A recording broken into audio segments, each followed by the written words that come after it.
You're listening to the Rise and Form podcast.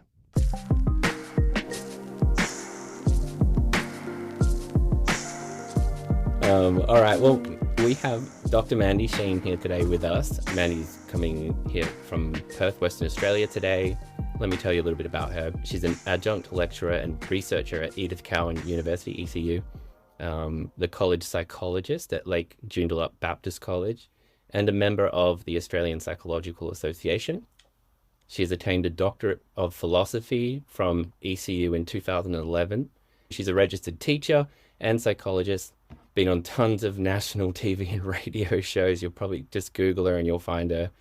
A regular speaker in schools and around the country in different communities, consulting to many groups, and an author of a new book called Turning Points, which is available now. That's right, Mandie, on Amazon and Kindle. Yes, ready to go now.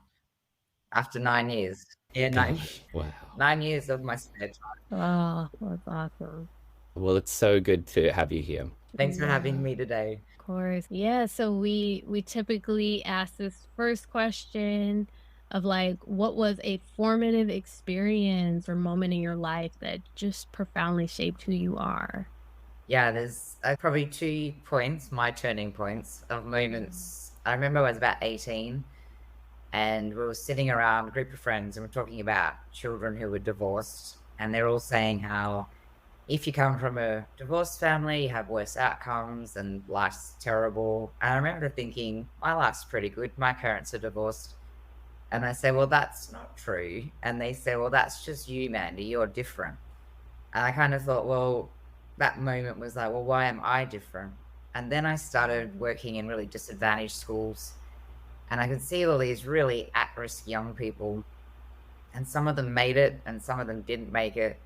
And I started thinking then, why are they different and why are they making it? And those 2 things, I guess, how am I so blessed and lucky? Like, what's going on in my life, what's going on in their life is probably my whole journey into teaching psychology and currently my work at the college. And I could see also that things don't work particularly well in schools. There's lots of well-being programs. There's this one child who ran up to me one day. She was year 3, most disadvantaged little girl, neglected. And she said to me, Miss Sheen, I know how to define self-esteem. And I remember where I was standing. It's one of those moments that it probably drove me into a new direction altogether. And I said, go on then, tell me what it means. And she told me what self-esteem means. But I knew that she probably had the lowest self-esteem out of anyone in my class. And yet she could stand there and tell me what it meant, but she didn't have it. And I just thought to myself, what are we doing? Like, we're not really helping our young people.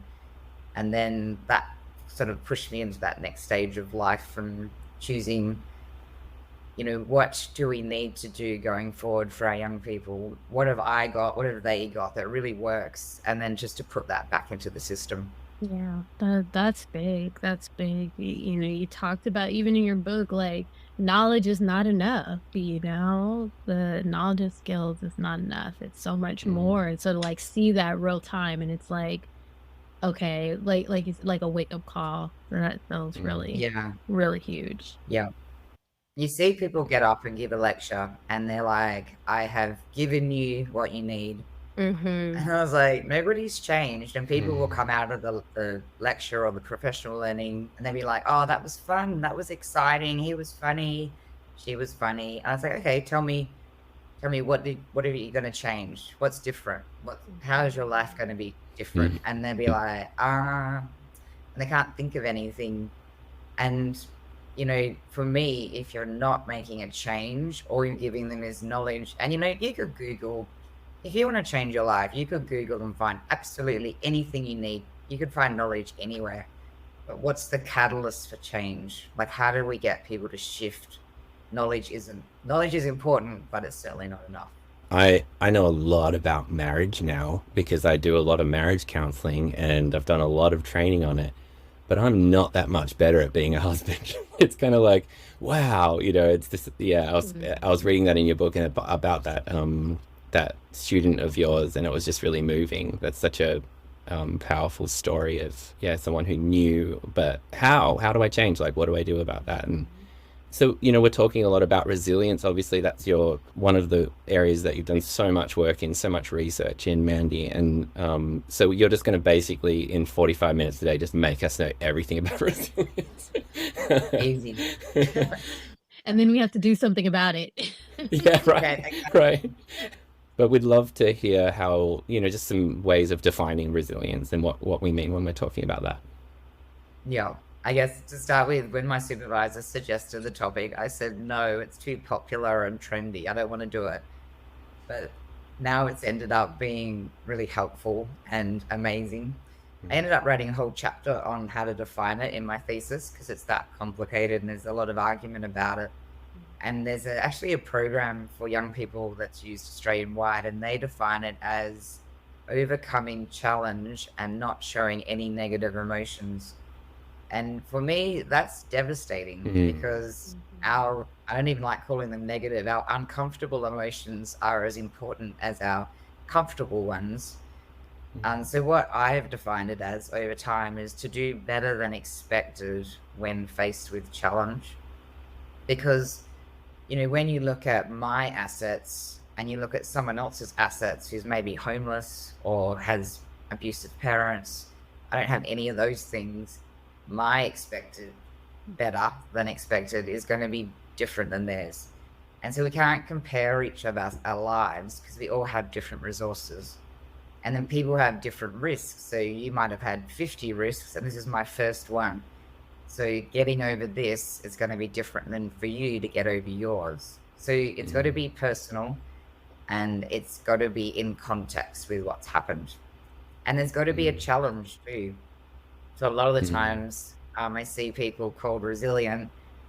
So there was a little child at the shop the other day who wanted a lolly and they said no. And the mother says to me, oh, he's so resilient. He didn't cry. It's like, yeah, that's not a challenge. Like, that's not resilient. So we need to be using it in more of the adversity. Like it has to be a real adversity. It can't be something that you should just get over. Yeah, it's interesting. I'm reading this book to my son, and I just finished reading it before this call and put him to bed. And it was about these 3 trains that have to pass over a mountain, and one of them has an easy path, and 2 of them have a hard path, and they have to go higher up the mountain, and they have challenges along the way. And the little blue train at the end says to the teacher, "How come they couldn't make it? Because it was really hard for me, and I made it." And I was just sort of thinking about how just sort of talking about that we all have a different path and it has to be contextual to your own journey or to the thing that happened, to the challenge that happened. And yeah, that makes a lot of sense to not compare. Yeah, our society is such, like, it's all comparison. We all look at, if you go through divorce and your friends go through divorce, you compare your journey by looking at their journey, but really your journey is different, and you've got to keep putting your eyes back on your own journey and go, you know what, yesterday I didn't get out of bed. Today I got out of bed for half an hour, and like tomorrow I had a shower, and the next day I go visit a friend. That's amazing when you look at where you were. So it's got to be you. Yeah, that's really encouraging. Yeah, I really like that. Like your personal best, like matching it to you and having it in context. I was talking to someone and they were talking about a different definition for resilience, the previous one you were talking about like, you just get through things, and how disheartening that was for them. And we had a conversation about what you're talking about. Like, that's not what it is. It's pushing through. It's, even though it's hard, not everything's all better, and so I really appreciate that definition. I think it's really humanizing. Yeah, so even yesterday, a lady at work made an error, and she came to see me, and she was really upset. And then I saw her at the end of the day, and she said, "I'm still upset." And I was like, "That's okay. Like, that's like part one.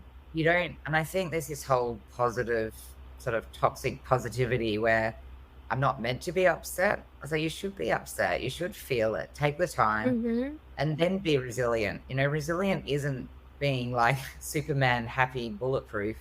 It's feeling it and then getting on with it after that. Yeah. So maybe to this, since we're talking about challenges and everything, I guess, Mandie, could you share a little bit more about acknowledging and working through past challenges and how that contributes to resilience. Yeah, for sure. So I talk to people about there's current challenges that arise and there's past challenges. And when I work with people, I use a backpack analogy. So it's like you go along and let's just say Abe and I had a fight, which I'm sure would never happen. And then Don't be so sure. and then we don't deal with it. After all those edits. Yeah. Maybe Oh my later. gosh, yeah. And so then we don't actually deal with it. And so then it becomes like a weight in your backpack. So it's heavy. And we can often as humans go, you know what, it's actually easier for me just to pretend that never happened. But what happens is it's in your mind. So your mind processes stuff regardless of whether you decide to acknowledge it or not. And then next time I see Abe, that is in my mind and it comes up and I'll treat him differently. So I'll be like maybe a bit short, maybe not as friendly. And you could apply this to anything. Let's just say I went for a job interview and I didn't get it. And then I'm like, I don't process the feeling or the disappointment. So then I just put that in my backpack. And then the next job interview comes up and I'm like, oh, I don't think I really want to go for that either. But that's because you haven't dealt with what happened. And I think we keep thinking it's an easy thing to just pretend things didn't happen. And you don't want to deal with everything at once if you've never dealt with stuff. Don't like empty the whole backpack. I see people just weighed down and sad and depressed and anxious. And when I talk to them, there's always something. Something will be like, well, 5 years ago or 10 years ago, this happened. And once we talk it through and resolve it, you can see the weight is gone. So encouraging people not to put new things in their backpack when you get the chance, try to resolve things, but also one at a time in a really wise way. Like you might need a counselor to do some of them, is to start to take things out and go, you know what, my past doesn't define me. And, you know, my terrible attitude that I'm carrying around because of my past, I can let go of all of that. And it's quite a liberating experience not to be tied down. And I say to the kids I work with, you know, who wants their past to define their future? Right? I'd rather be free and have positive relationships and be full of courage. I like that. Who wants their past to define their future? It's like, no, I don't want them to meet. Like, Doesn't sound... keep them separate. I know. And it's like your brain, like, is so busy with the past because there's so much there sometimes. It's like you can't even focus on new things. Yeah, you can't move forward. What you were describing, Mandie, it makes me think I use this metaphor a lot of like, you know, and I use it with emotions, but I think this is part of what goes in the backpack. But like if you see emotions like a sandwich, and if I put that sandwich like in a drawer over here and I don't look at it anymore, it's like, is it gone? They're like, no, it's not gone. It's like, and what will happen after a week of it being there? It's going to start smelling. It's gonna, like, it does not disappear, and it has consequences when it's there, you know? And so it's kind of sounds similar. It's like, we can keep putting it in our backpack, but it's going to have consequences. Yeah, I love that. That's a great analogy. Do we have any sandwiches? Right. Yeah. Come on. We probably have to talk more about this. People don't have the skills often to deal with stuff too, so that's why they do it. And so let's just say, like, conflict resolution, I think, is one of the worst skills adults either get really elevated and angry or they just avoid it. There's very few people are very good at it. And so it seems easier, but I think go learn some skills on how to manage those things. Yeah, I totally agree. I'm sitting with this because I'm thinking, okay, how many things are in my backpack right now? Like, how many sandwiches are in my drawers somewhere? And sandwiches like, everywhere. Oh man, Right. Yeah. But it is interesting as you say it. Like it doesn't take long to think about, there's something unresolved like here, or something that I need to, and it does weigh you down. You know, even those little things, and I can imagine how that leads to, you know, having a bad day, and all the way through to mental health problems. And that's good. Yeah, Andrea, I just want you to know that. I'm just kidding. She's like, right now? Not right now. She's like, I need to calm myself. no. I got no sandwiches. I got no beef in my backpack. Yeah. But yeah, I should ask you what your view is, but no, I'm too scared. Oh, you just wait. Yeah. I can mediate for you. Right. Yeah, right. That's what we really brought you We on for. have a psychologist. Let's go. No, you talked a lot about this in the book, and it really makes sense about how our self-worth is one of the keys to resilience. You know, it's such a challenge to know our self-worth, and so I'm just wondering what some practical things we could talk about are, or some exercises that help individuals even understand how to enhance their self-worth, and even recognize it in the first place. Yeah, for sure. It was funny because I hate the self-esteem movement. I think it's done a lot of damage in boosting kids for doing nothing. So anything that is not authentic, you should just run away from it. There's no magic tricks that should work. Anything, it should be real. And so basically lying to kids and saying, that's the most beautiful drawing in the world, to try and boost their self-esteem. And they've shown it actually decreases it. So when I was doing my research, what I was trying to find was the turning point. Like, when did you change your life? So I asked all of them. All my participants had been through serious risk and had self-identified as being resilient.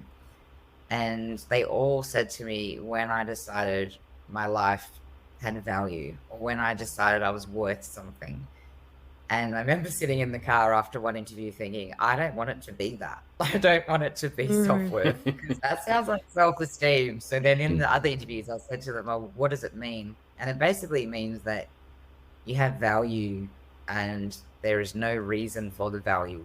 So your life it means something, but you don't earn it and you can't lose it. Wow. And so it's that belief that you have that. And I talk about like having an old car. You know, you don't polish it, you don't care for it, you don't park it miles away at the shopping center to avoid the dings, because it doesn't have any value to you. But once you get a new car, you do all these things to it because it's got value. And that's what I see in the young people I work with. Once they understand they have value, I see them invested in themselves and start to do things that are good for them because they believe they should be invested in.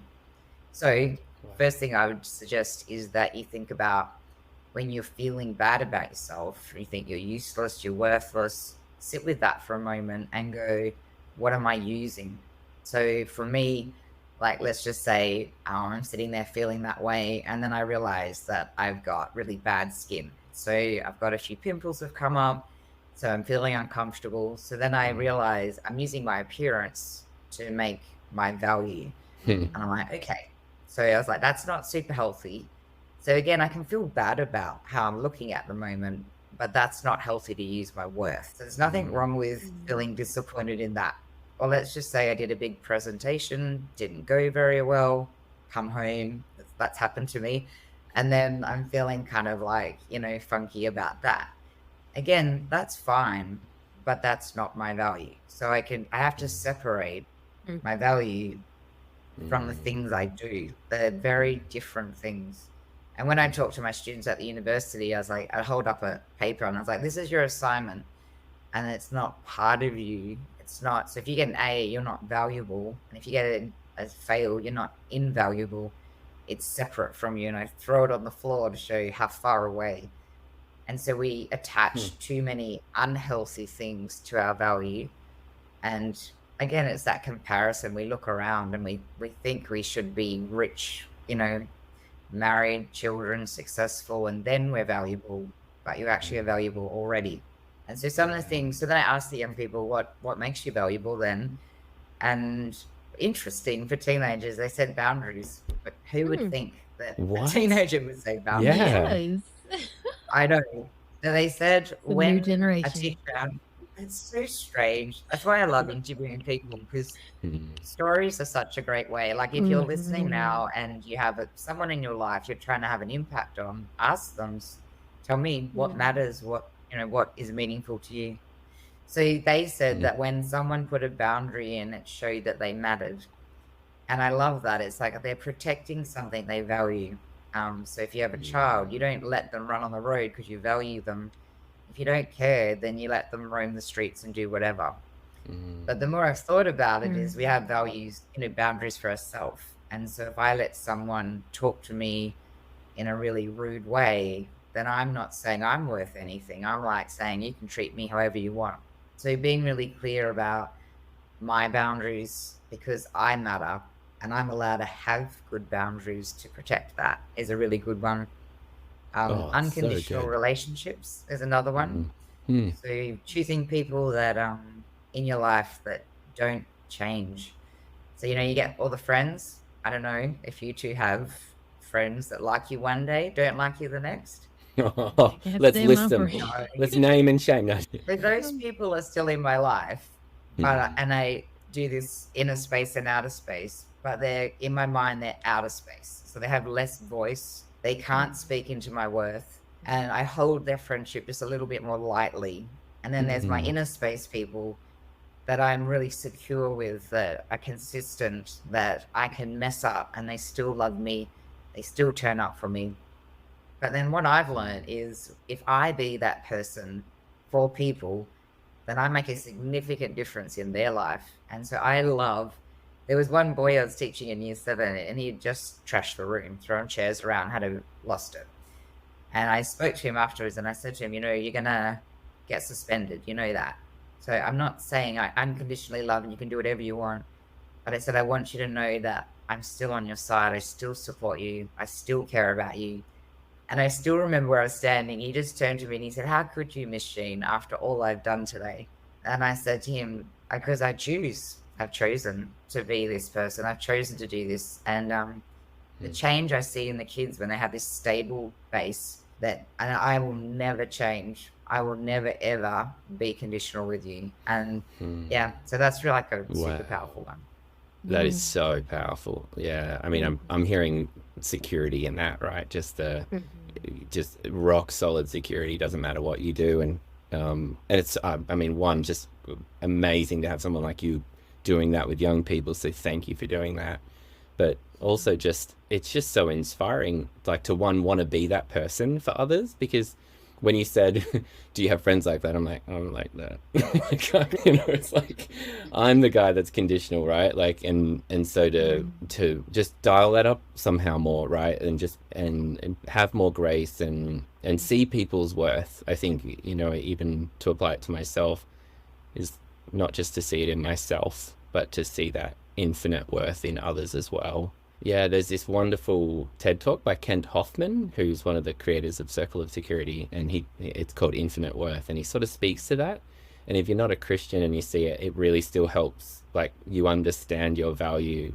And, obviously from our worldview, our basis, we see our value is because the Father and the Son and the Holy Spirit see us as infinitely, just fearfully and wonderfully made, and we have worth, and we are who He says we are. And so that's nice to be able to sort of, when I can't find it myself, right? And right.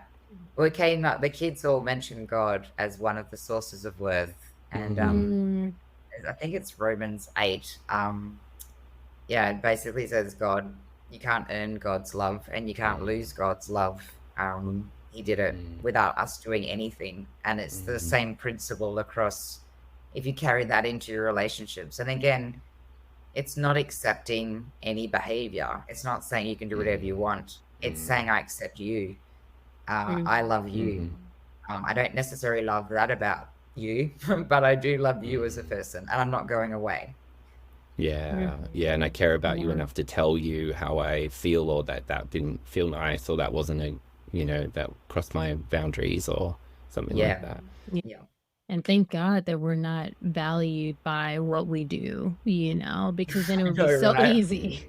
We'd be out all the time, and it's like, just being able to hold bold, to be able to hold, like, I cannot like what you did and, still have value. And that God does that for us, and holds both. As you were talking, Mandie, I was thinking about a book I read Tiffany this evening, and it was talking about how Jesus loves the little children, and And it was saying like, you know, like, do you think the children came up and they had to come up proper to Jesus and they have to say all these things? And it was like, Yeah. no, it doesn't have to, because like that's not why Jesus loves them. He loves them because he loves them. He loves them because he created them. Like that is why. It's not us. You know, from a Christian mindset, it's not us that's giving ourselves worth at all. And it's very freeing to like to Yes, know that, you know. absolutely. And I think a lot of our society has become very perfectic, that if I'm perfect, then I'm loved, then I'm worthy. Yeah. And that's just not you can't be perfect. I asked my year sixes I was working with last week, I said, tell me, what's a way that you can be perfect and not make mistakes? And one of them said, stay home. And I said, yep, that's pretty much what you Oh, have to do. Like, wow. do nothing. Yeah. And then you can be perfect, which Yeah. isn't much. And that's not, and you know, you talked about in your book, like, you know, we can't just stop doing everything and like stop taking risks and things like that. We have to still like, you know, move forward. So that's not going to be the answer. And so I guess that's my No. question is like, you know, you talked about like the negative impact to a risk adverse society and how that impacts resilience and the development of it. And so maybe how can we balance that safety? Because obviously we still need to feel safe. We don't need to be jumping off of cliffs, but how No. can we balance safety with risk? Um, and especially I'm thinking for adults, but also for children, and to help ensure the development of children. I'm thinking as a parent, you know. Yeah. So yeah. Yeah. So I think one really important thing I try to do is not tell people what is safe and what is not safe. I think you have to decide for your family, for your children, what you believe is safe, because I think there can be a danger in me saying this is safe, but in your context, it's not. But when I start to see, and I had an argument with another PhD student when I was doing my thesis, and she said my thesis was all wrong because, Mandy, you should be stopping them hitting the wall instead of saving them after they've hit the wall. And I totally see that thinking everywhere, is that any challenge, any adversity, we should save people from. And that is just the worst possible approach to life. And yes, save them from dangerous things, from unsafe people, absolutely, from trauma, from, you know, mistreatment. But, you know, I see people saving kids from, they forgot their homework, so I'm going to race it up to the school. Or they got in trouble at school, so I'm going to defend them and say, you know, it's your fault, it's the teacher's fault. Or they didn't win the prize, so I'm going to complain about that because they're disappointed and they're sad. And it's like people are uncomfortable with young people having uncomfortable emotions. And I think one of the things we need to do is get comfortable with us being uncomfortable watching them, because sometimes it's my problem, it's actually not theirs. And so my neighbors were quite famous ballet dancers when I lived in Karana. And I watched them with their 3 little girls, and this little girl falls over and like stacked it really bad. And he's like, you're okay, keep going. And she just got up and laughed and ran off again. And I was thinking, what a beautiful sort of show of, it was probably hurt her a little bit. It was uncomfortable. She was a bit sad, but he just encouraged her that it's okay. You can kind of move on a bit.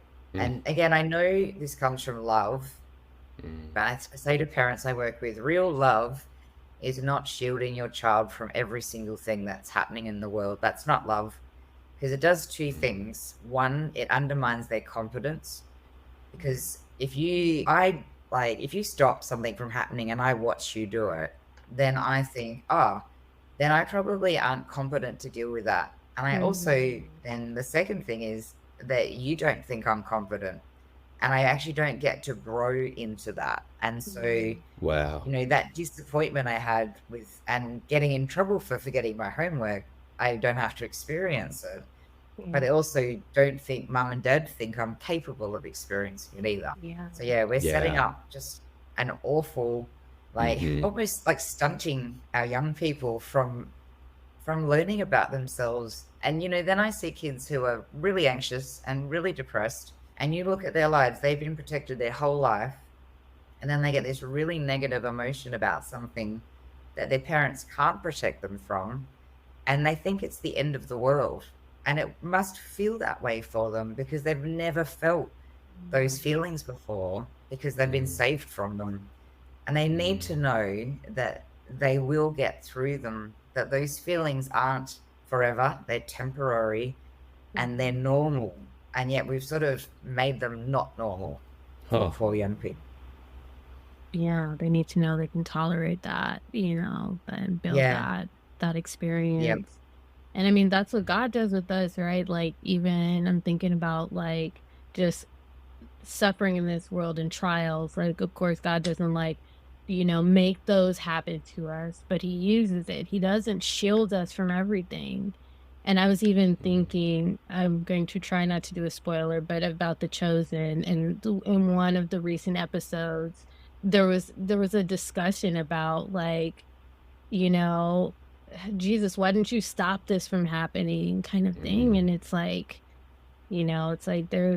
God can do something with it. So how are we as parents going to try to shield and block everything? Like, God can do so much with even adverse situations, and it doesn't mean that they're good, or like that we want that to happen, but yeah. No, but there is gold in them. And I know, again, you don't want them to happen, but I look at hard things in my life. They've made me a better person. I'm a much nicer person than I used to be because I've gone through things.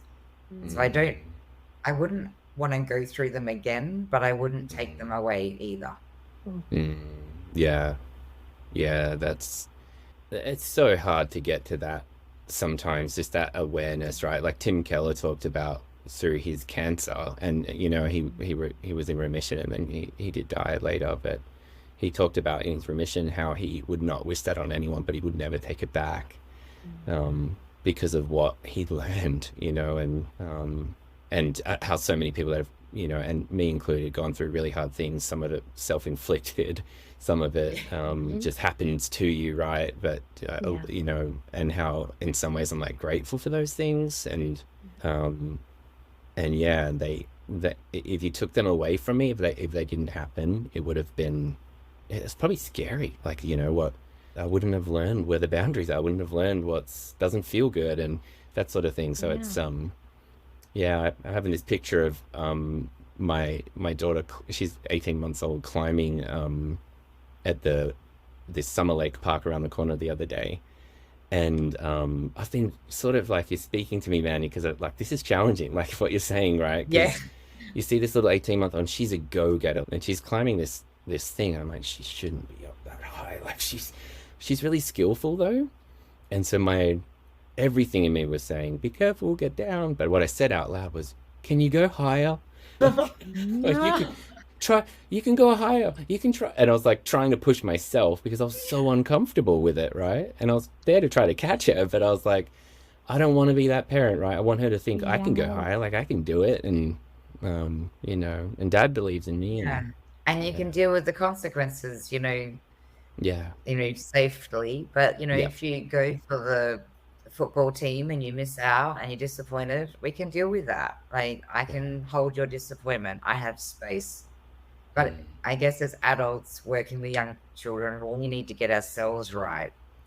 And I don't think, if I aren't whole and working through my issues, then I have no space for them.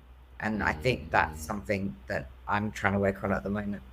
Yeah, totally. All of us, I think, all the time, right? Like that's so true. Because that, even just that discomfort with negative emotion that you're talking about, it's like, it comes up all the time, doesn't it? Like, and it's kind of wired into us from an early age. And no, I love how you were talking about becoming kinder, and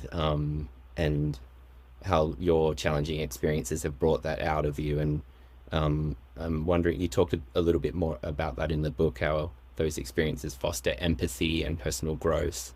And so we're so interested on our podcast and what we're doing on character formation. And so I'm wondering if you can just speak a little bit to that, how we can see these challenging experiences as a chance to become more empathetic or to grow. Yeah, for sure. I don't think in the moment we become that or we see that. I think it's reflection. I think I started journaling in the morning and I find that's super helpful. It's just 5 minutes and it's like sometimes I write, don't forget to get the milk today, or well done, you slept 8 hours, something stupid. But sometimes I write more deeper things. But you don't normally see character in the moment.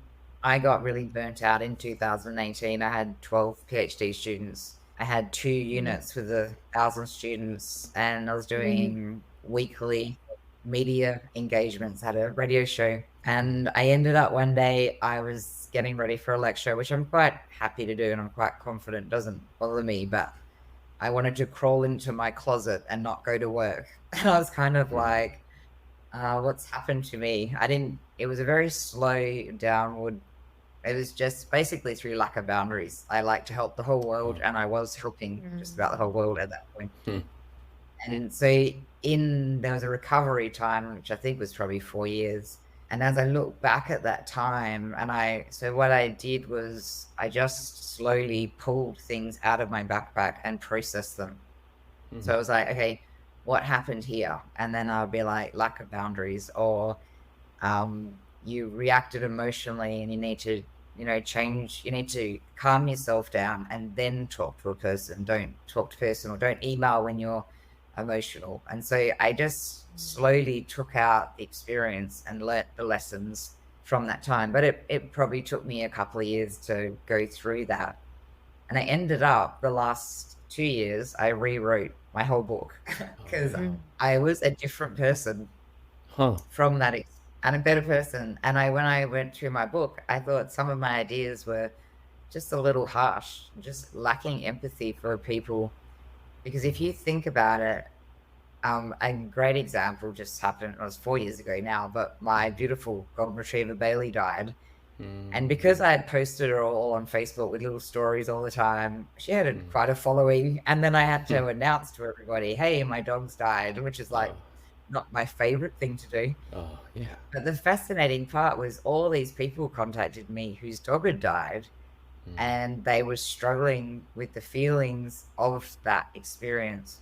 If I didn't have that experience, then I couldn't help them. I couldn't support them, not in the same way.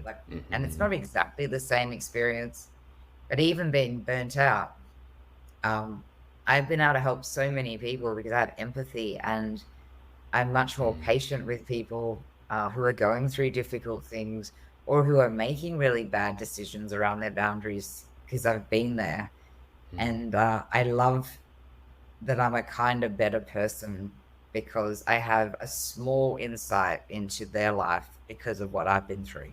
And again, wouldn't want to do it again, but glad I've got it. Wow.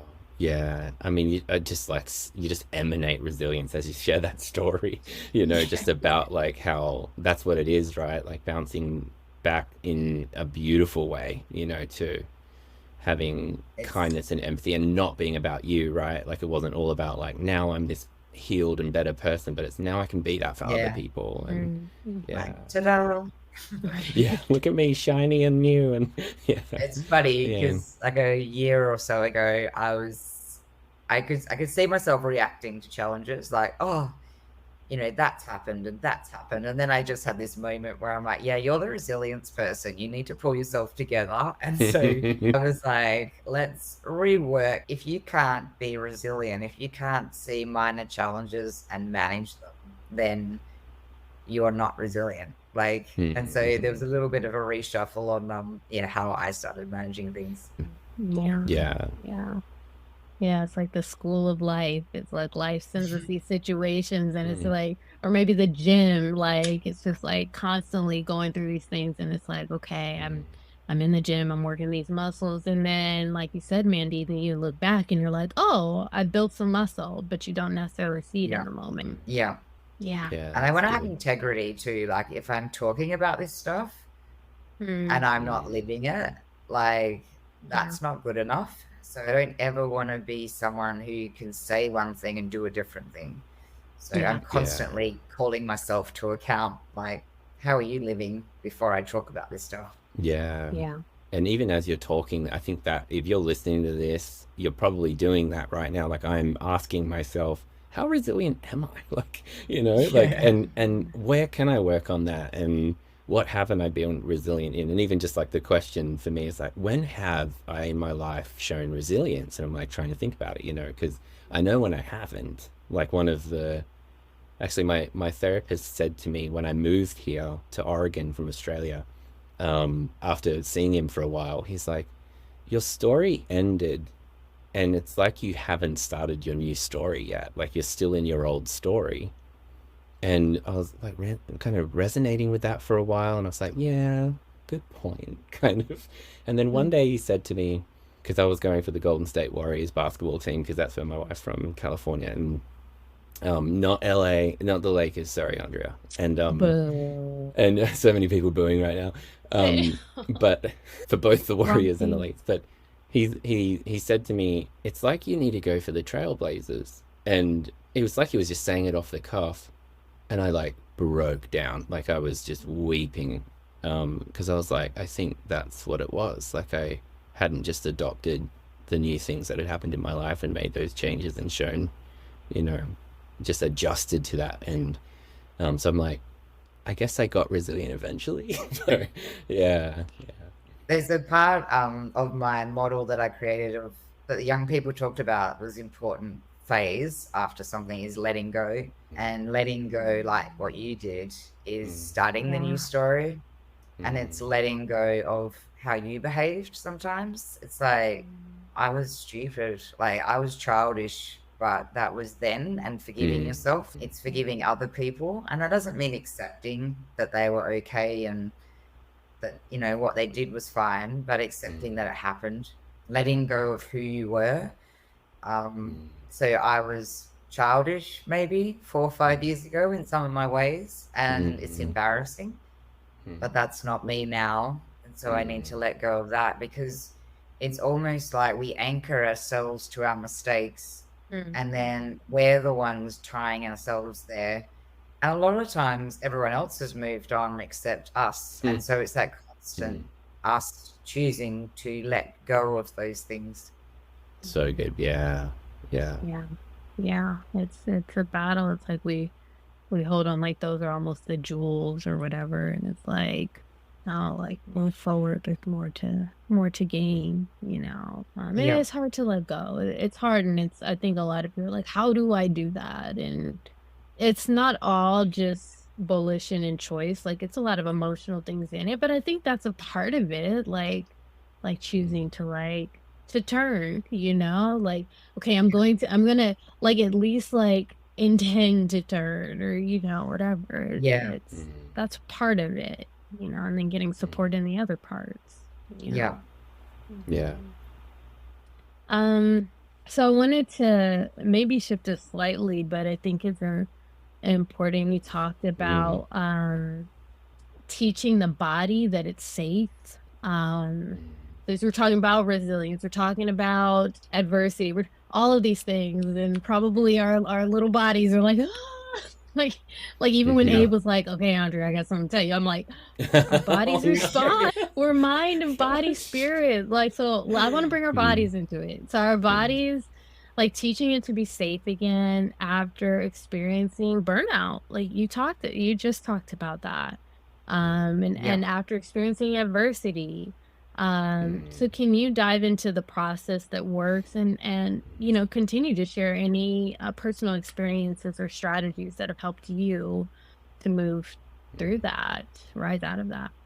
When it happened to me, I think I was a little bit naive, because I had talked to people before when they'd gone through burnout and said, and they got anxious thoughts, and it's like, you just need to, I talk about having a party in your head, and you don't have to have everyone at the party. So when you get this random thought, you don't have to accept them as a guest in your head. And so there's a lot of talk about your thoughts. When I went through burnout, so I'd lost 10 kilos. I was getting up at 4 a.m. I was like manic, I think. I remember sitting at the dining table and there was nothing going on, and just had a panic attack. Then another time I was standing in front of a lecture a week later, another panic attack, which I've never had before, and I've never even had anxiety. Mm. And I remember standing there thinking, you're so wrong, Mandie. You're so wrong. My body has remembered everything from the last year and a half. And your mind isn't enough to tell your body's trying to save yourself, right? Wow. And so what I started to think about is we have kind of, and I always forget, so I've written them down. So physical, psychological, emotional, cognitive, and spiritual kind of buckets. And so when you're trying to restore yourself, so you've been through something, then you need to restore all of those buckets and be really conscious. So like the physical bucket, you might try mindfulness, you might try eating properly, sleeping well, drinking water, exercising, spiritual, praying, and so on. You need to start to refill them because burnout is an emptiness across one or more of those. But the thing is, once those buckets are empty, so my cognitive and emotional bucket was probably empty. And so you can't just go and just like fill it back up again. And so burnout or any kind of sort of, I guess, elongated kind of stress is a long way back. And it is a very intentional, slow process to refill what you emptied. And I think people want to suddenly be well, but you didn't suddenly get unwell. And so you have to take the time. And I guess this is resilience again. It's like maybe I've only been sleeping 3 hours a night because of my anxiety, but now I'm sleeping 5. And you'd be like, you know what? That's amazing. So I think it took me probably 18 months of managing my breathing and managing my stresses and managing my workload and relationships and lots of different things to actually really start to see a huge difference in my anxiety. And I think I was still having panic attacks about a year later, but they were becoming more spaced until I haven't had one for like 3 years now.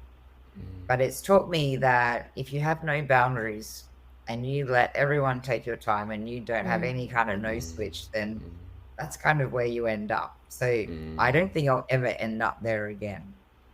But you need to, someone said to me the other day, oh, I'll take a break at the end of the school term. I said, that's 11 weeks.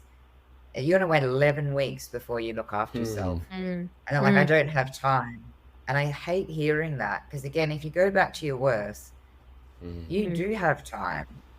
And if you don't put some effort into yourself, and some people think it's selfish, and I guess it can seem selfish, but it's like you have this one body, this one mind that God's given you to live this life. And if you're not taking care of it, then who is taking care of it?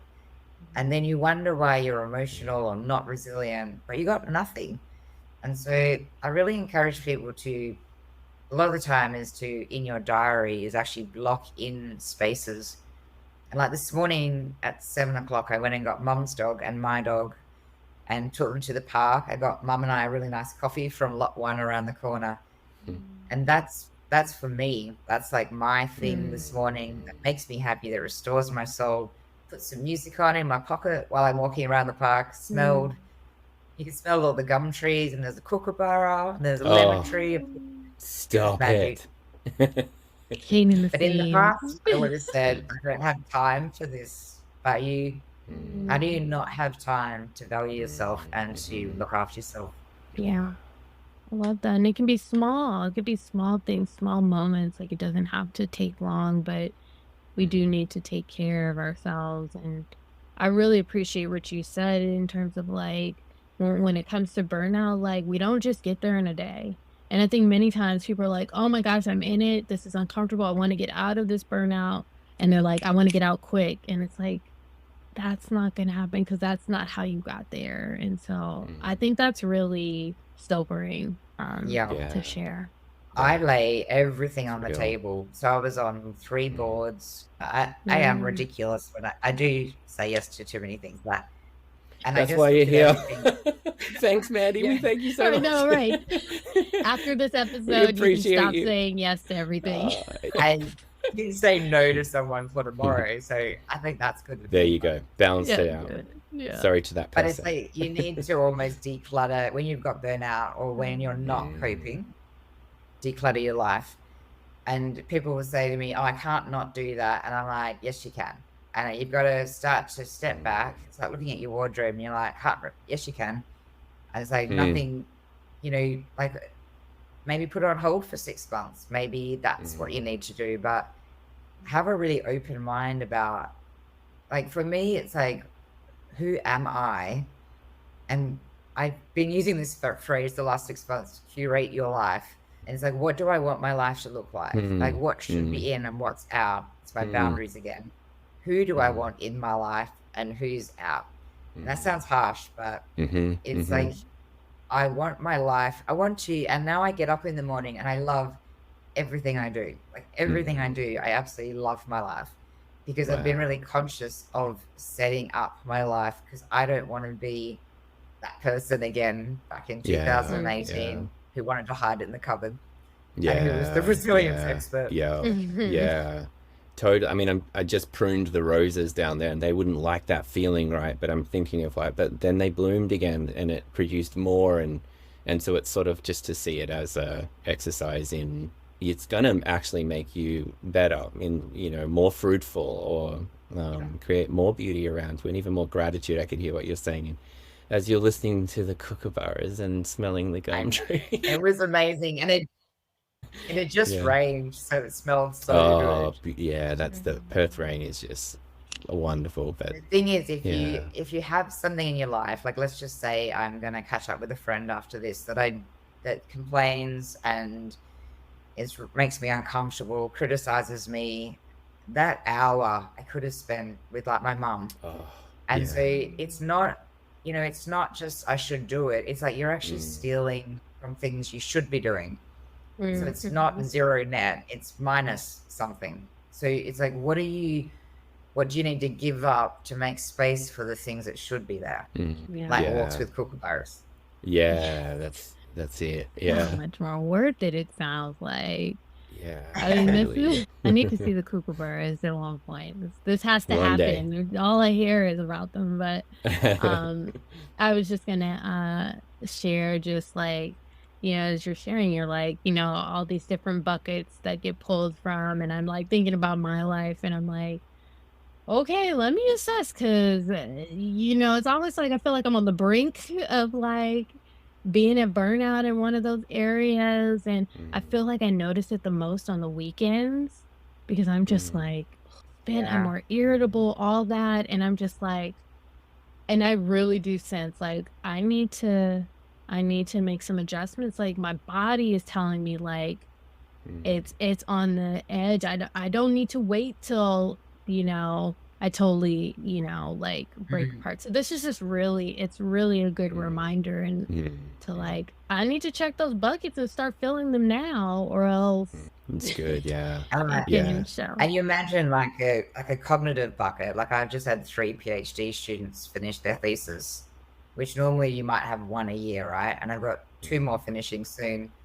So in that cognitive bucket, I've pulled out reading. I don't do any personal reading. I don't read online. I don't watch the news. It's full.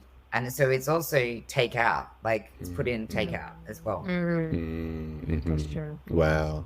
Yeah. We probably have to finish here, Dr. Mandie, but I just want to thank you. You started off with, I think probably before we were recording, talking about disrupting, and I was like, this was kindly disruptive, like the whole thing you said today. It's like, I think both of us are like, Andrea, we got some things to think about. And I think I love that you walk through life doing that, and your book, even just reading it, and I really do mean this, like I encourage everyone to read it because one, it's lived experience, it's real, and also it's just rooted in research and trial and error, and it sounds like some more things that you've been through over the last few years which changed even. But it was just so like wonderfully like clinical and narrative like at the same time, and it's so rare to find like good books like that aren't just fluff, and So I Yeah. really appreciate you and all your work. And yeah. Thank you. I made it that every sentence had to earn its way into the book. Wow. So I think I cut out about 20,000 words. No So if way. it was fluff, it got deleted. Yeah, there was it's no fluff. It's really, really good. Thank you so much for giving us your time today. We really appreciate you. Yes, Mandie, thank you.